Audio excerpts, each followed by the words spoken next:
అందరికీ నమస్కారం. నేను మీ డాక్టర్ సందీప్ పంచకర్ల, భీమిలి నియోజకవర్గ ఇన్ఛార్జ్, జనసేన పార్టీ. గడిచిన కొన్ని రోజులుగా నేను మీ అందరితో కొన్ని విషయాలు పంచుకోవాలని చెప్పి అనుకున్నాను. కానీ సరైన సందర్భం కోసం చూడటం కానివ్వండి, అది నేను ఎలా చెప్పగలుగుతానో, అది మీకు ఎలా అర్థమవుతుందనే విషయం తెలియక నేను చాలా సంకోచించాను. కానీ ఈరోజు జరిగిన 2 సంఘటనలు చూశాక కూడా నేను మాట్లాడకపోతే అది నా తప్పు అవుతుంది అని చెప్పి అనిపించి మీ అందరి ముందుకు వచ్చాను. కాబట్టి ఇప్పుడు నేను చెప్పబోయే వీడియో పూర్తిగా చూసి అది మీరు అర్థం చేసుకుని మరొక 10 మందికి తెలియజేస్తారని చెప్పి నేను కోరుకుంటున్నాను. జనసేన పార్టీలో నా ప్రయాణం 2014లో మొదలైంది. ఎప్పుడైతే జనసేన పార్టీ అధ్యక్షుడు శ్రీ పవన్ కళ్యాణ్ గారు జనసేన పార్టీని స్థాపించారో ఆ రోజు మొదట జెండా పట్టుకుని విశాఖపట్నంలో అన్ని కాలేజీలకు తిరిగి విద్యార్థుల్ని సమీకరించుకుని వాళ్ళందరితో కలిసి విశాఖపట్నం బీచ్ రోడ్లో ఎక్కడైతే జనసేన పార్టీ ఆవిర్భావ సభని లైవ్ స్ట్రీమింగ్ ఇస్తున్నారో ఆ సభలో నేను ఆ విద్యార్థులందరితో కూడా విశాఖపట్నంలో చుట్టం జరిగింది. ఆ రోజు నుంచి మొదలైన నా ప్రయాణం అన్ని అంశాల్లో కూడా, అంటే జనసేన పార్టీకి సంబంధించి మీకు ఉద్దానం ప్రయాణం కానివ్వండి, చెలోరో చెల్లని చెప్పని పవన్ కళ్యాణ్ గారు విశాఖపట్నం నుంచి ఒంగోలు రోడ్డు మీద ప్రయాణించిన కార్యక్రమం కానివ్వండి, లేదు మీకు జనసేన పార్టీకి సంబంధించి 13 ఉమ్మడి 13 జిల్లాల్లో విద్యార్థి సమావేశాలు కానివ్వండి, ధవళేశ్వరం కవాత్ కానివ్వండి, అనంతపూర్ కవాత్ కానివ్వండి, మంగళగిరిలో జరిగిన ఆవిర్భావ సభ కానివ్వండి, 2018లో జరిగిన ఆవిర్భావ సభ కానివ్వండి, ఇప్పడం సభ కానివ్వండి, you name it, I was there in. నేను జనసేన పార్టీలో మీరు ఏ కార్యక్రమం చెప్పినా కూడా ఆ ప్రతి కార్యక్రమంలో నేను పాల్గొన్నాను, నా వంతు కృషి నేను చేశాను. అదేవిధంగా 2019లో జనసేన పార్టీ అధ్యక్షుడు శ్రీ పవన్ కళ్యాణ్ గారు జనసేన పార్టీ అభ్యర్థిగా నన్ను భీమిలి నియోజకవర్గం నుంచి పోటీ చేసే అవకాశం కల్పించినప్పుడు ఆ రోజు నాకున్న సమయానికి సంబంధించి నాకున్న శక్తియుక్తులు అన్నీ కూడా పెట్టి దాదాపు 25,000 ఓట్లు భీమిలి నియోజకవర్గంలో నాకు రావడం జరిగింది. అప్పటి నుంచి 5 సంవత్సరాలుగా భీమిలి కాన్స్టిట్యున్సీలో నేను చేసిన నా ప్రయాణం, అదేవిధంగా స్థానిక ఎన్నికల్లో జనసేన పార్టీ అభ్యర్థిని పెట్టడం, స్థానిక జనసేన పార్టీ భీమిలి నియోజకవర్గంలో ఉన్న జనసేన నాయకుల సహకారంతో, వీర మహిళల సహకారంతో మేము దాదాపు 8,000 క్రియాశీల సభ్యత్వాలు భీమిలి కాన్స్టిట్యున్సీలో చేయించడం, పవన్ కళ్యాణ్ గారికి సంబంధించి ఆయన మీద వ్యక్తిగత దాడులు జరిగిన, వారి కుటుంబ సభ్యులపై దాడులు జరిగిన కాకినాడ లాంటి ప్రాంతాలకి స్వయంగా మేము వెళ్ళి అక్కడ మా నిరసన తెలపడం, మా మీద దాడి జరగడం, అదేవిధంగా విశాఖపట్నంలో మాకు సంబంధం లేకుండా జనసేన పార్టీ అధ్యక్షుడు శ్రీ పవన్ కళ్యాణ్ గారు వచ్చారు, ఆయన్ని ఇబ్బంది పెట్టాలనే ఉద్దేశంతో ఆ రోజు మరి రోజా గారు కానివ్వండి, వైసీపీ నాయకులు కానివ్వండి, మా మీద అక్రమంగా పెట్టిన కేసుల్లో దాదాపు 7 రోజులు పైచిలకు విశాఖపట్నం సెంట్రల్ జైలు లోపల గడిపిన వాడిని.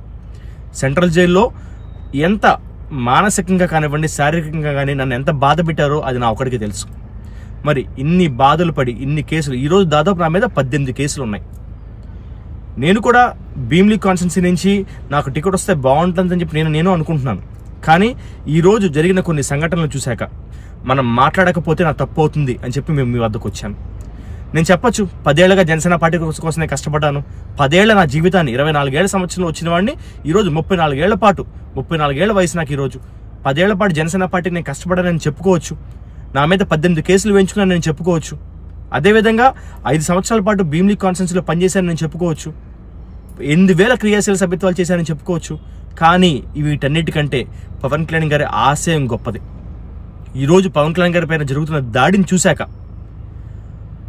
టికెట్లు కావాలి, ఇంకా ఎక్కువ కావాలి, మరిన్ని ఎక్కువ కావాలి, 24 సరిపోవు, 50 కావాలి, లేదు 40 కావాలి, 60 కావాలి అని చెప్పి మనల్ని రెచ్చగొట్టేవాళ్ళు మన చుట్టూతోనే ఉన్నారు.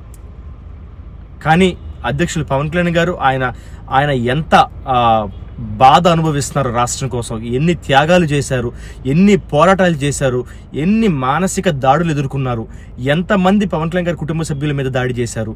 గతంలో ప్రజారాజ్యం అనే ఒక పార్టీని పెట్టి దాన్ని మళ్ళీ కాంగ్రెస్లో విలీనం చేశాక ఆ జరిగిన పరిణామాలు కూడా పవన్ కళ్యాణ్ గారు భరించారు. మనం 0 నుంచి ఏదైనా సరే పార్టీ పెడితే 0 నుంచి స్టార్ట్ అవుతారు. కానీ మన జనసేన పార్టీ అధ్యక్షుడు శ్రీ పవన్ కళ్యాణ్ గారు ఆల్మోస్ట్ -20, -30 నుంచి స్టార్ట్ అయ్యారు. కింద ఉన్న మీకు నేల మీద నడవడం ఈజీ, కానీ మీకు కింద గొయ్యిని పూడ్చుకుని ఒక నేలగా మార్చుకుని ఆ నేల మీద నడవడం చాలా కష్టం. ఈరోజు మనం 24 సీట్ల వరకు చేరుకున్నామంటే దాదాపు ఒక 30 సీట్లు పూడ్చుకుని, 30 సీట్లకు చేయాల్సిన కృషి చేసి ఆ 30 సీట్లు పూడ్చుకుని పైన 24 సీట్ల పైకి మనం వచ్చాం. ఆ విషయం మీరు అర్థం చేసుకోవాలి. ఈరోజు 2 సంఘటనలు నన్ను ఈ వీడియో చేయడానికి కారణం. అదేంటంటే జగన్మోహన్ రెడ్డి గారి చెల్లి, అదేవిధంగా వైఎస్ వివేకానంద రెడ్డి గారి కూతురు స్వయంగా శ్రీమతి డాక్టర్ సునీత గారు ఢిల్లీ వెళ్ళి ప్రెస్ మీట్ పెట్టి మా అన్న లాంటి వ్యక్తికి మీరు వైసీపీ పార్టీకి ఓటు వేయొద్దు, హత్య రాజకీయాలు చేసే వాళ్ళు మీరు ఎంకరేజ్ చేయొద్దు, ఒక సీఎం బాబాయ్ చనిపోతే ఈ రోజు వరకు కూడా నేషనల్ మీడియాలో ఒక న్యూస్ ఆర్టికల్ లేదు, దాని మీద డిబేట్ లేదు, దాని మీద డిస్కషన్ లేదు. రాష్ట్రంలో ఏం జరుగుతుంది, దేశంలో ఏం జరుగుతుంది, ఎంత ఇన్ఫ్లుయెన్స్ జరుగుతుంది మీడియా మీద, ఎంత ప్రెషర్ పెడుతున్నారనే విషయం చాలా క్లియర్గా స్పష్టంగా చెప్పారు ఆవిడ. అది కేవలం నేషనల్ మీడియాకే పరిమితం అవుతుందని చెప్పి నేను అనుకుంటే, ఈరోజు మీరు తీసుకుంటే కనుక జనసేన పార్టీలో ఉండే ఒక వ్యక్తి, ఒక నాయకుడు, మరి ఆయన వైసీపీలోకి వెళ్ళి హఠాత్తుగా జగన్మోహన్ రెడ్డి గారితో కండువా వేయించుకున్నారని చెప్పి తెలిసి ఆ విషయాన్ని మన ఆంధ్ర రాష్ట్రంలో ఉన్న బడా న్యూస్ ఛానల్స్, పెద్ద న్యూస్ ఛానల్స్ ప్రైమ్ టైంలో 7 to 8, 8 to 9 అనేది చాలా ప్రైమ్ టైం అనేది న్యూస్, ఏ న్యూస్ ఛానల్కైనా సరే. మరి ఆ టైంలో ఈరోజు సునీత గారు ఢిల్లీలో మాట్లాడిన మాటలు, ఏ విధంగా వాళ్ళ నాన్నగారు చంపబడ్డారు, మరి దాంట్లో జగన్మోహన్ రెడ్డి గారు ఏ విధంగా ఇన్వాల్వ్ అయ్యి ఉన్నారు, మరి దాంట్లో నిందితుల్ని ఎందుకు పట్టుకోవట్లేదు, సిబిఐ ఎంక్వైరీ వేయమని అడిగితే జగన్మోహన్ రెడ్డి గారు ఆవిడతో ఏం చెప్పారనే విషయాల్ని చాలా స్పష్టంగా జగన్మోహన్ రెడ్డి గారి చెల్లి అయ్యుండి, వివేకానంద రెడ్డి గారి కూతురు అయ్యుండి ఆవిడ అంత క్లియర్గా మాట్లాడితే దాని మీద ఈరోజు ఆంధ్ర రాష్ట్రంలో డిస్కషన్ ఎక్కడ కనపడట్లేదు. జనసేన పార్టీలోంచి బయటకు వెళ్ళిపోయి మరి ఆయన అంటే జాయిన్ అయిన వ్యక్తి ఆయన కండువా వేయించుకున్నారనే విషయం తెలిసి దాన్ని ప్రైమ్ టైం న్యూస్లో పెట్టి మీకు చూపించారంటే, ఆయన్ని తీసుకొచ్చి కండువా వేసుకుని ఒక 10 నిమిషాలు కాకముందే ఆయన వచ్చి మీకు మీడియా ముందు ప్రత్యక్షమై జనసేన పార్టీ గురించి, పవన్ కళ్యాణ్ గారి గురించి విషయం చిమ్ముతున్నారంటే మీకు 2 విషయాలు అర్థం చేసుకోవాలి. ఉదయం జరిగిన సంఘటన ద్వారా డాక్టర్ సునీత గారి ద్వారా జగన్మోహన్ రెడ్డి అనే వ్యక్తి ఎంత క్రూరంగా ఉంటారు, ఆయన తలుచుకుంటే ఎంత ఎక్స్టెంట్ వరకు వెళ్తారనే విషయం మీరు అర్థం చేసుకోవాలి. ఈరోజు సాయంత్రం జరిగిన ఆంధ్ర రాష్ట్రంలో ఈరోజు సాయంత్రం మీడియాలో చూసిన సంఘటనలు చూస్తే మీకు రెండో విషయం ఏం అర్థం అవ్వాలంటే, జగన్మోహన్ రెడ్డి గారు అనే వ్యక్తి మీడియాని కానివ్వండి, వ్యవస్థలను కానివ్వండి ఏ విధంగా మేనేజ్ చేయగలుగుతారు. అంత సెన్సేషనల్ న్యూస్ మార్నింగ్ జరిగితే మన ఆంధ్ర రాష్ట్రంలో ఉండే ప్రైమ్ న్యూస్ ఛానల్స్, బేసిక్ అంటే చాలా పెద్ద news channels, exclusive news channels కనీసం కవరేజ్ అవ్వకుండా జనసేన పార్టీలోంచి వెళ్ళిపోయి జగన్మోహన్ రెడ్డి గారి చేతితో కండువా వేయించుకున్న వ్యక్తిని తీసుకొచ్చి 7 గంటల నుంచి 9 గంటల వరకు ఛానల్స్ మార్చి ఎక్స్క్లూజివ్ డిబేట్స్ పెడుతున్నారు అంటే పవన్ కళ్యాణ్ గారి పైన ఏ విధంగా దాడి జరుగుతుందో మీరు అందరూ ఆలోచించుకోవాలి. అవతల వ్యక్తి జగన్మోహన్ రెడ్డి గారు అనే వ్యక్తి ఎంత ఎక్స్టెంట్ వరకు వెళ్తారనే విషయం మీరు ఆలోచించుకోవాలి. పవన్ కళ్యాణ్ గారికి ఒకానొక సమయంలో లైఫ్ థ్రెట్ కలిగింది, ఆయన పైన రెక్కీ జరిగింది.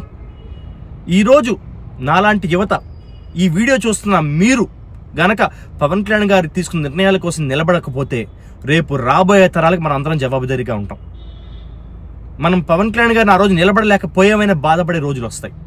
కాబట్టి ఈరోజు ఎవరికి వాళ్ళు మీ వ్యక్తిగత స్వార్థాలు వదిలి పవన్ కళ్యాణ్ గారు తీసుకున్న ఏ నిర్ణయానికైనా మనం కట్టుబడి పోటీ చేసే ఎన్ని స్థానాల్లో పోటీ చేస్తున్న విషయం కాకుండా పోటీ చేసే ప్రతి స్థానంలో మనం గెలిచి తీరాలని ఒక నిర్ణయంతో మనకున్న పవర్ అంతా కూడా కేంద్రీకృతం చేసుకుని ఆ 24 సీట్ల స్థానాలను గెలిపించండి.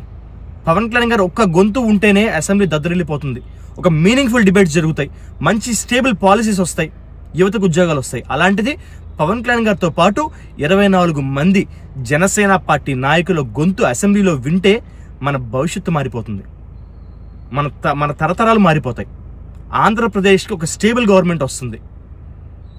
ఈ విషయాన్ని నుంచి మనం డైవర్ట్ చేయడానికి పవన్ కళ్యాణ్ గారి పైన కులం పేరుతో ఆయన దూషించడం, లేదంటే ముందు నుంచి పనిచేస్తున్న జన సైనికులు దూషించడం.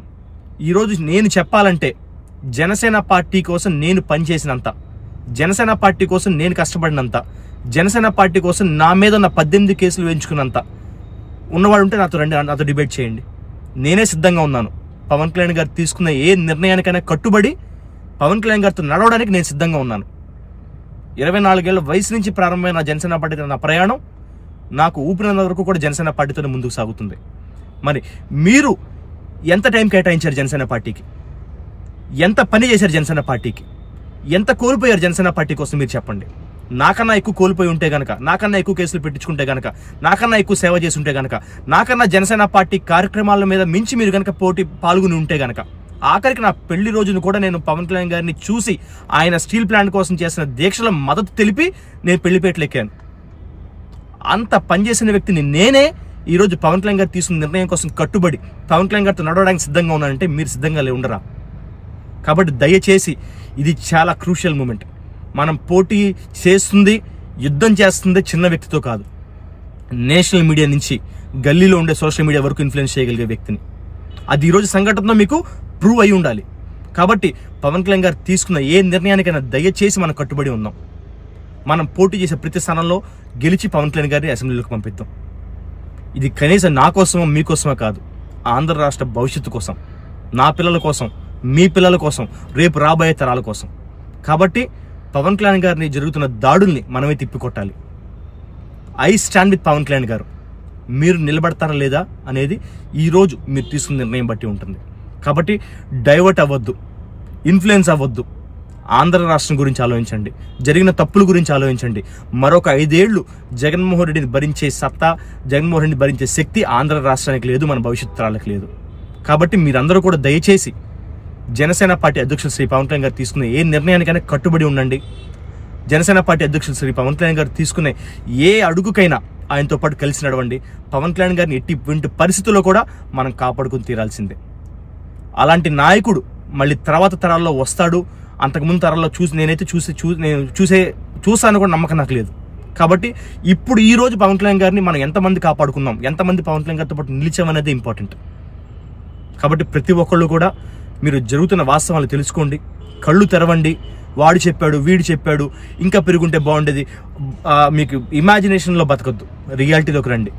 వాస్తవం మనం పోటీ చేస్తున్న 24 ప్రస్తుతానికి ఈ రోజుకి 24 సీట్లు, దాన్ని మనం ఎలా గెలిపించుకోవాలో ఆలోచించండి. మీడియా మేనేజ్ చేస్తున్నారు, దాని గురించి ఆలోచించండి. వ్యవస్థలు మేనేజ్ చేస్తున్నారు, దాని గురించి ఆలోచించండి. రేపు బూత్లో ఏ విధంగా ఎలక్షన్ చేయాలో దాని గురించి ఆలోచించండి. మిగతాదంతా కూడా పవన్ కళ్యాణ్ గారు చూసుకుంటారు. ఆయన ఒక్కడి గొంతు కొన్ని లక్షల గొంతులతో సమానం. కాబట్టి డైవర్ట్ అవ్వద్దు, చాలా క్రూషియల్ మూమెంట్. కలిసి కష్టపడదాం. మన అధ్యక్షులు శ్రీ పవన్ కళ్యాణ్ గారు ఒక జాతీయ నాయకుడు. ఆయన తీసుకున్న ఏ నిర్ణయమైనా మన రాష్ట్రం కోసం, మన దేశం కోసమే ఉంటుంది. దాంట్లో మనందరం లాభపడతాం. సో కాబట్టి తాత్కాలిక బెనిఫిట్స్ కోసం కాదు, లాంగ్ టర్మ్ బెనిఫిట్స్ కోసం పవన్ కళ్యాణ్ గారితో నడుద్దాం. మీ అందరూ అర్థం చేసుకున్నారని కోరుకుంటూ, జై జనసేన, జై పవన్ కళ్యాణ్, జై హింద్.